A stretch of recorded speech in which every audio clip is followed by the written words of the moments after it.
Let's get busy tonight, right into the book of Job. When you came in, you should have had the opportunity to gather or to grab a Bible study sheet that you'll be hanging on to for the next couple of weeks.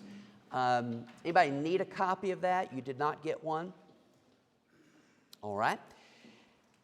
I need 3 volunteers to read a separate passage here. The rest of us will be in Job chapter 1. Can I get someone to look up a passage for me? Brother Coons, Ezekiel 14:14. Ezekiel 14:14. Brother Niles, James 5:11. James 5:11. Lamentations 4:21. Lamentations 4:21. All right, so I mentioned before that I have preached about Job, I preached out of Job, I've summarized the book of Job, but I have never gone through the book of Job like this. And so I actually have enjoyed outlining the whole book. I really have. But a lot of hours have gone into it, and I hope it's a help to you as it has been to me already. So the first couple of points may be somewhat in review to common knowledge, but just in case not, I think it helps in perspective. Number 1 in your notes, there are 5 divisions of the Old Testament. The first division is law. That's Genesis, Exodus, Leviticus, Numbers, Deuteronomy. You have 5 books there. And then you have 12 history books: Joshua, Judges, Ruth, 1 Samuel, 2 Samuel, 1 Kings, 2 Kings, 1 Chronicles, 2 Chronicles, Ezra, Nehemiah, and Esther. And then you have 5 poetry books: Job, Psalms, Proverbs, Ecclesiastes, Song of Solomon. You have 5 major prophets: Isaiah, Jeremiah, Lamentation, Ezekiel, and Daniel. And then you have 12 minor prophets: Hosea, Joel, Amos, Obadiah, Jonah, Micah, Nahum, Habakkuk, Zephaniah, Haggai, Zechariah, Malachi. And I say that fast just in case I'm making something up. But the first 2 divisions, the law and the history, that's a total of 17 books. This is number 2 in your notes.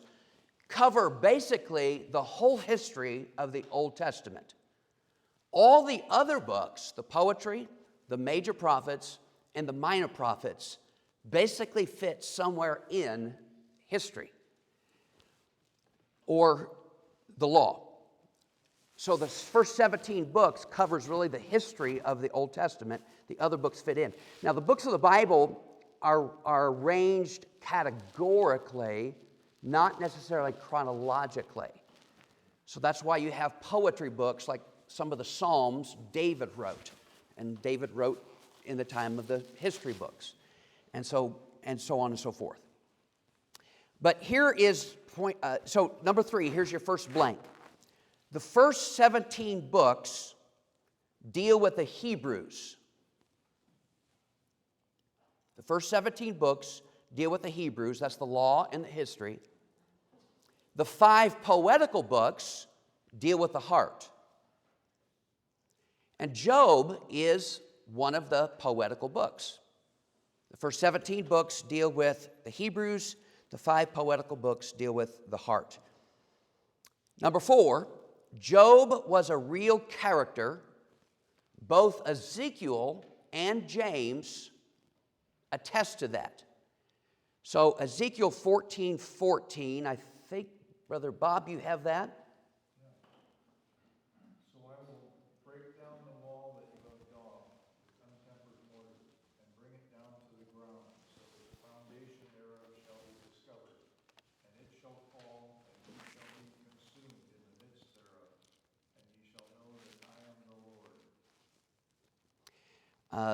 Either I gave you the wrong reference or you are reading the wrong verse. Ezekiel 14:14. I'll try again. Though these 3 men, Noah, Daniel, and Job, were in it, they should deliver their own souls by their righteousness, saith the Lord God. And if I had them read verse 20, it mentions those 3 guys as well.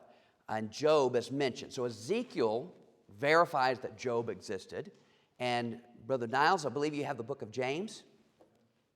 5:11, behold, we count them happy which endure. We have heard of the patience of Job, and have seen the end of the Lord, that the Lord is very pitiful and of tender mercy. Okay, so both one in the Old Testament, Ezekiel, and one in the New Testament both testify that Job really did exist. And so we know that he was a real character. Number 5, the location of the land of Uz is uncertain, but we do know some things. So read with me of chapter 1, Job chapter 1, verse number 3.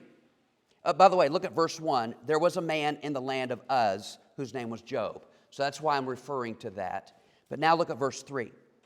His substance also was, and it's going to tell us the livestock that he had, 7,000 sheep, 3,000 camels, 500 yoke of oxen, 500 she-asses, and a very great household, so that this man was the greatest of all the men. What's the next couple of words? Of the east, all right? Look now at verse 14. And there came a messenger unto Job and said, the oxen were plowing, and the asses feeding beside them. Again, mentioning livestock. Look at verse 19. And behold, there came a great wind from where? The wilderness, and smote the four corners of the house, and fell upon the young men, and they are dead. So the very first thing we know, letter A in your notes, he lived near a wilderness, but fertile enough for farming and livestock. So wherever the land of Uz is, it was near a wilderness, but it was fertile enough to have livestock and farming. We know also that he was of the east. So there had to be some point that people called from that place to the east. And so it's east of wherever they're referring to. Look at verse number 15. And the Sabaeans fell upon them.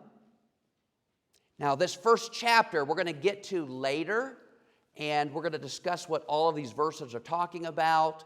But there's great tragedies that happen to Job, one after the other. And here's a group of people called the Sabaeans. Now look down at verse 17. While he was yet speaking, there came also another and said, the Chaldeans made out 3 bands. All right, so fill in your blanks there. Letter C, he lived close to the Sabaean and Chaldean raiding parties. The Sabaean and Chaldean raiding parties. So wherever the land of Uz was, it wasn't too far from Sabaean and the Chaldean raiding parties.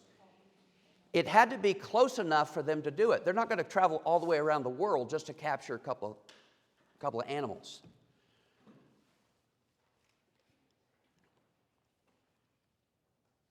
All right. Brother Dutch, I think you have Lamentations 4:21. Rejoice and be glad, O daughter of Edom, thou goest to the land of Uz. The cup also passed through unto thee. Thou shalt be drunken, and shalt make thyself naked. So without going into the whole chapter, what it means, the phrase that is there is the daughter. Jeremiah wrote Lamentations. It's referring to the daughter, land of Uz, the daughter of Edom. So the word daughter of Edom can either mean 2 things in the Bible. It literally means it's just the children, the ancestors of Edom, or it came out of Edom, like a child would come out of a mother, so the daughter of. So that's what this next note is, letter D. It was Uz, was from or near Edom, Edom. If you're not familiar with where Edom is and compared to Israel, it's southeast. So he's from the east. Edom is from the southeast. Now, I will say on your next point, all of your references are goofed up.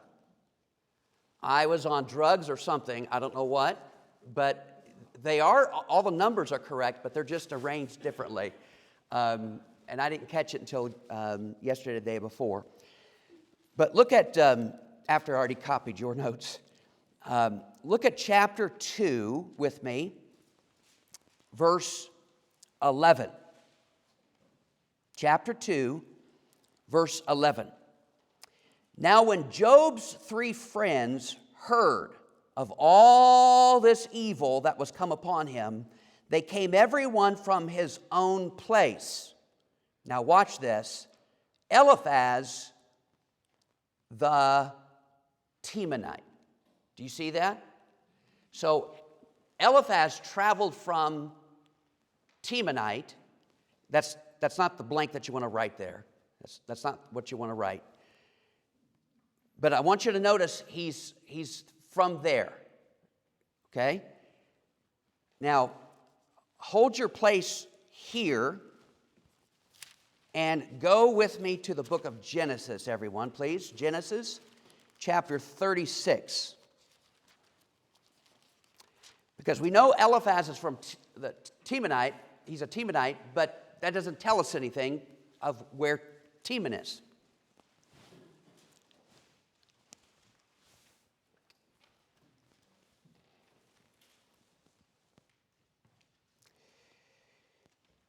So first of all, look at Genesis 36, look at verse number 10.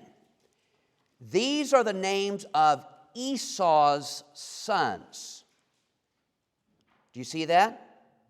And the first one is Eliphaz. Now look at verse 11. And the sons of Eliphaz were, what's the first one? Teman. All right. Skip all the way down to verse number 19. These are the sons of Esau, who is what? Edom. So now we can write your notes there. Eliphaz was from Teman, associated with Edom. Same answer as letter D, E-D-O-M.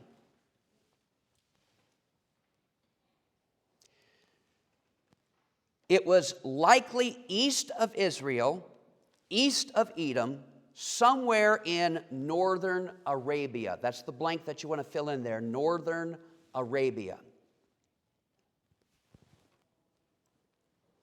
So I wanted to show you all the information that we can glean from it. We know it was east. We know it was near or associated with Edom. And Edom is southeast of Israel. All right, let's go back to the book of Job. Number 6 in our notes.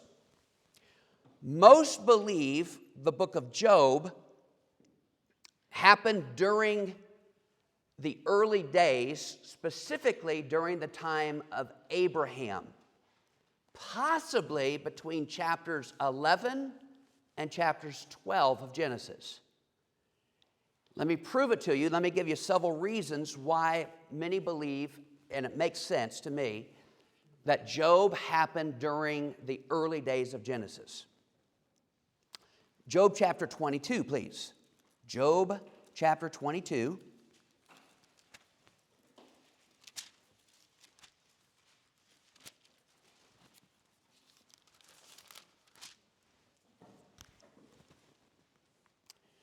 Look with me at verse 16. Which were cut down out of time, whose foundation was overflown with a what? Flood. So letter A, and by the way, you could look at chapter 22, verse 1. It's referring to Eliphaz. He's the one speaking. Eliphaz mentioned the flood as an event in the past.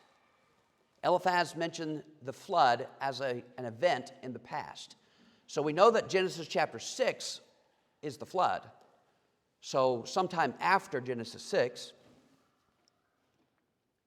go back to Job chapter 1.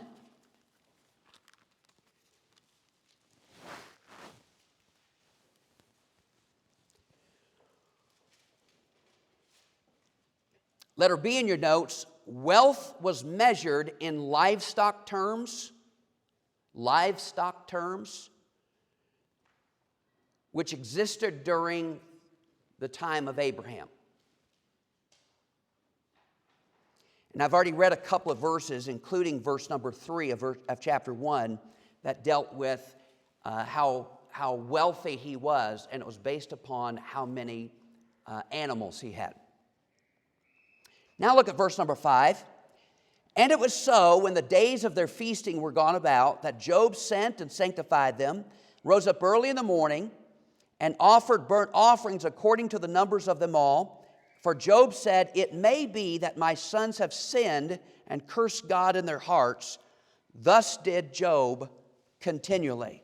Letter C in your notes, Job was the priest of his family, like Abraham was, like Isaac was, like Jacob was. The priesthood had not yet been established because he was the head of the household and he was the priest for the family. Another reason is the absence of Israel, the absence of the Levitical priesthood, and the absence of the Mosaic law. Nowhere can you find out in the book of Job the mention of the law. So it was before the law. That's Exodus chapter 20. Nowhere described in Exodus or Leviticus where they're talking about the priesthood. Job does not mention that, so that had not been established. Nor the mention of the nation of Israel, which was Genesis chapter 12. So it makes sense that this was in the early days, most likely somewhere around the Abraham time. All right? Letter E, Job's age would correlate with Abraham's time. Remember, before the flood, they were living crazy amount of years. Methuselah, 960 years. Adam, 950 years, 969. And then 950 years. They were just living these 700, Lamech, 777, all these enormous. But after the flood, the age began to decrease as far as how long they lived. And Job lived about the same time period as the people around Abraham's time period. So I want to go through this. This is very interesting to me. I want to find out how old was Job when he suffered and how old was Job when he died, because it never tells us in the Bible.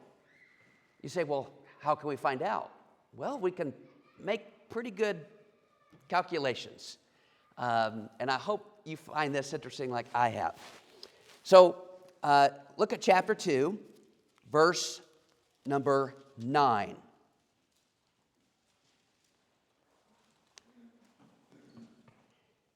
What's the fourth word in verse 9?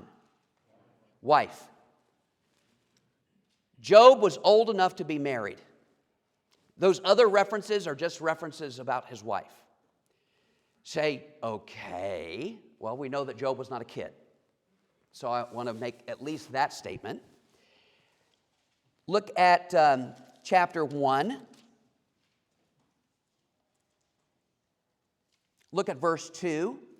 How many sons and how many daughters were given him? 7 sons and how many daughters? 3. So fill this in. Number 2, Job had 10 children, and they were all adults. So Job is not only old enough to be married, but he's old enough to have 10 children, how many years that takes, and all of those children would be adults. Because if you read the rest of the verses here, you see that they are adults. Number 3, it takes time for a reputation, the greatest of all the men of the East. That's the word you want to fill in, reputation. In verse 3, he's called the greatest of all the men of the East. You can't gain that reputation by 5 years, 10 years, 15, 20. You have to be around that area for a long, long time and several generations. So he's gained that reputation. Does anybody know, without us taking time to look up the scripture, later on, the last chapter of the book of Job? By the way, Job has 42 chapters. It has go by memory, 1,600 verses. I could be wrong about that. But how many children he later has? He has 10. So he fathered another 10 children and regained his wealth. So Job's old enough to be married. He's old enough to be having 10 children with that wife and to have a reputation of the greatest of all the men of the East, and then later to have 10 more children and to regain his wealth. So this guy's aging. So we know some things about it. Now go to chapter 42.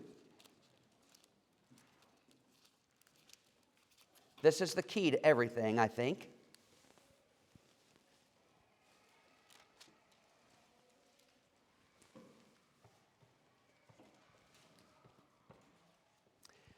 What's the first two words of verse 16? After this. So after all of the events that happened in Job, after this, lived Job 140 years.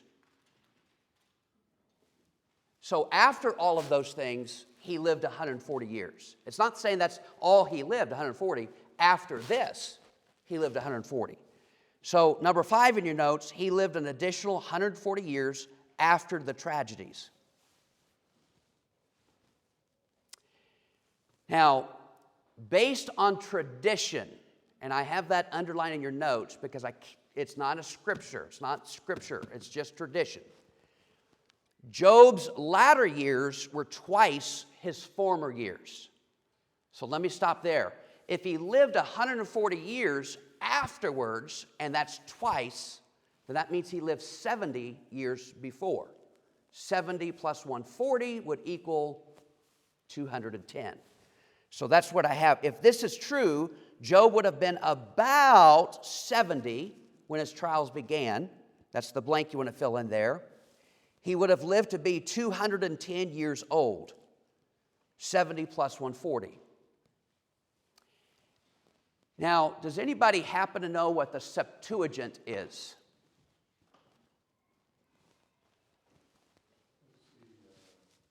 Old Testament translated into Greek. That's right.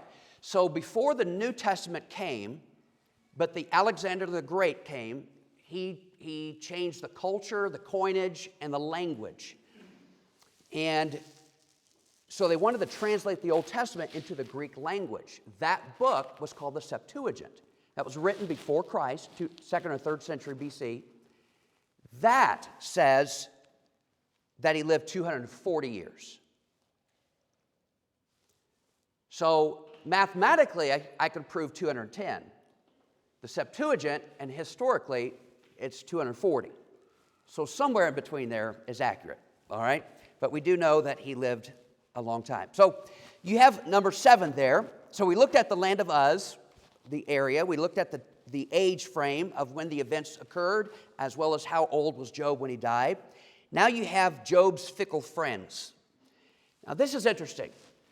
I pulled together a lot of different resources, and it's interesting because Job has, this whole book is about conversations that Job is having. And what time is it? All right. So what I've done is I put a chart here where Eliphaz, one of his friends, Bildad, one of his friends, Zophar, and then Elihu, they have different personalities. So for instance, the personality of Eliphaz, he's considerate. Bildad, he's argumentative. Zophar is kind of rude or blunt. And Elihu is perceptive.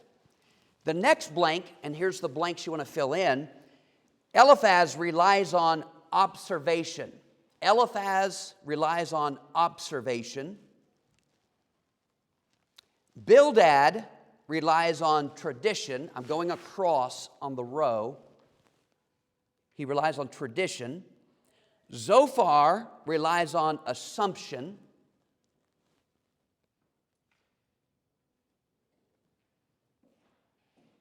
And Elihu relies on education. Observation, tradition, assumption, education. The next row, Eliphaz has the voice of philosophy. As you read these conversations, he is a philosopher. Bildad has the voice of history. He wants to focus in on what's always happened in the past. Zophar has the voice of orthodoxy. It's black and white, very dogmatic, right, wrong. There's no gray area. And then Elihu has the voice of logic. They all have similar arguments. If you sin, you suffer. You must be sinning. You are sinning. And then Elihu really says God's purifying, allowing you to go through these things and teaching you something. The advice that Eliphaz gives is only the wicked suffer. Bildad gives the advice the wicked always suffer. Zophar gives the advice of the wicked are short-lived. And Elihu gives the advice of humble and submit. So I want to go through one other thing, and to me, this point is the most important. I think it's neat to find out where it's at, the location, how old was Job, how old was he when he died. But to me, this point right here will explain everything else in the whole book, I think. So we're going to fill out letter A first. Job's dilemma. Job's dilemma. It's the prologue. The prologue. The word prologue means introduction. It's written in prose, P-R-O-S-E. It's written in prose, and it deals with the family. The F on the end means the family. If you look at chapters 1 and 2, it's all about his family. It's all about the sons, the daughters, what happened to them, the tragedy, all of that.